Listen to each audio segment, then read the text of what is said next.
Louvado seja nosso Senhor Jesus Cristo, para sempre seja louvado. Então, meus irmãos, bom dia para todos. Hoje, nessa sexta-feira, dia 6 dessa primeira semana do Advento, vamos pedir à luz de Deus para que possa nos ajudar a nos preparar para esse Natal, fazer também uma avaliação da nossa vida, pois estamos chegando ao fim do ano e vamos entrar no ano novo. E quem sabe Deus nos ilumina, nos abençoa para que aquilo que a gente não conseguiu fazer nesse ano de 24, quem sabe aquela proposta para Deus, aquela intenção, aquela meta, quem sabe Deus vai abençoar e a gente vai alcançar em 25. A questão mais importante para a nossa vida é sempre perseverar, né? Nunca desanimar, nunca desistir. Hoje o Evangelho é Mateus 9, 27 a 31. Essa reflexão é uma reflexão sobre os dois cegos curados por Jesus.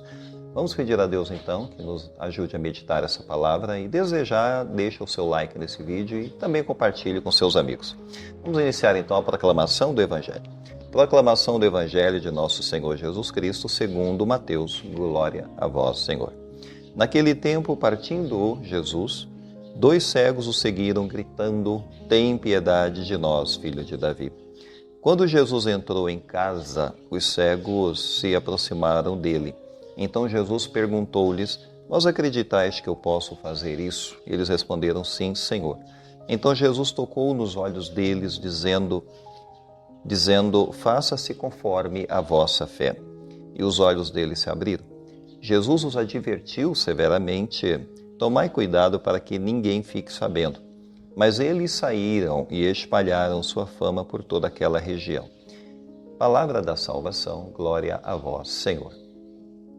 Bem, irmãos, hoje o Evangelho nos traz esses dois homens cegos que foram a Jesus por saber que ele tinha poderes milagrosos e clamaram a misericórdia dele para que eles ficassem curados. Então é uma belíssima passagem que a Bíblia nos traz hoje.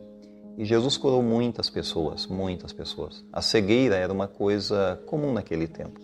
Mas se a gente pensar hoje, quantas pessoas cegas? No nosso país tem milhões de pessoas. Alguns dados dizem que bate 5, 6 milhões de pessoas com graves deficiências visuais.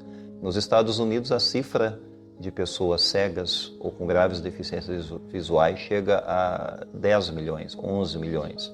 No mundo, o número chega a ser estimado em 250 milhões de pessoas com graves deficiências visuais ou cegueira total. Então a gente pode pensar no primeiro momento que a cegueira não era apenas um fato daquele tempo, mas é um fato também dos nossos tempos. Mas, sobretudo, uma outra coisa que é muito importante é que Jesus, ele não estava apenas preocupado em curar essas pessoas da cegueira física. Ele queria dar também visão espiritual para as pessoas, ou seja, curar as pessoas da cegueira espiritual era uma das grandes metas de Jesus. E aí a gente pode se encaixar aqui, né, nessa questão da cegueira espiritual. Então, Jesus ele veio de fato a esse mundo como luz. A gente encontra em João 9 a seguinte afirmação de Jesus: "Eu vim a este mundo para um julgamento, a fim de que os que não veem, vejam, e aqueles que veem se tornem cegos." Fecha aspas. João 9:39. Aqui fica muito claro que existe uma cegueira espiritual nesse mundo, que Jesus quer eliminar. Jesus ele quer que a gente veja essa luz de Deus na nossa vida, mas é preciso fé. Então, os fariseus, eles tinham uma visão física, eles não eram cegos, fisicamente falando, mas eles tinham a cegueira espiritual. Por isso Jesus dizia, eles são cegos guiando cegos. Era um dos grandes problemas, que inclusive vai levar Jesus a ser perseguido, vai levar Jesus à morte, porque eles não enxergam a verdade. Eles não veem essa presença de Deus em Cristo, é uma pena. E muitas pessoas cegas nesse mundo não podem também compreender essa verdade e essa presença de Cristo, por causa da cegueira. Então, eles se recusavam a acreditar. O próprio antigo Israel também se recusou a acreditar na palavra de Deus. A gente vai em Isaías capítulo 6, versículo 9 ao 10, para a gente ver exatamente a profecia de Isaías, dizendo, abre aspas, "Vai dizer a este povo, podeis ouvir atentamente, mas não entendereis. Podeis ver certamente, mas não podereis compreender. Embota o coração deste povo, torna-lhe pesados os ouvidos, tapa-lhe os olhos, para que não veja com os olhos não ouçam com os ouvidos e seu coração não compreenda e não se converta e nem seja curado. Fecha aspas. É uma profecia de Isaías, quer dizer, de Deus falando através de Isaías e mostrando a realidade sombria desse povo, né? Que tinha ouvidos, mas não ouviam, tinham olhos, mas não viam. E é uma profecia também para nós, sem dúvida nenhuma, não é só para o povo da Antiga Aliança. A gente tem que olhar para a palavra de Deus, perscrutar a palavra de Deus, meditar e ver o que ela está dizendo também para a nossa vida, qual é a realidade. Então, é uma profecia que mostra a situação espiritual de Israel. Mas a gente também deve se perguntar, e a nossa situação espiritual, como é que ela está? Será que estamos doentes como esse povo de Israel? Então, a palavra de Deus, ela nos mostra que Cristo, Ele quer dar luz para nós, quer nos fazer ver a verdade, a realidade, dentro do nosso coração. Porque existem os olhos do coração também para enxergar esse mundo. Só que os poderes que agem nesse mundo podem cegar também os olhos do nosso coração, que é um outro tipo de cegueira que está dentro de cada um.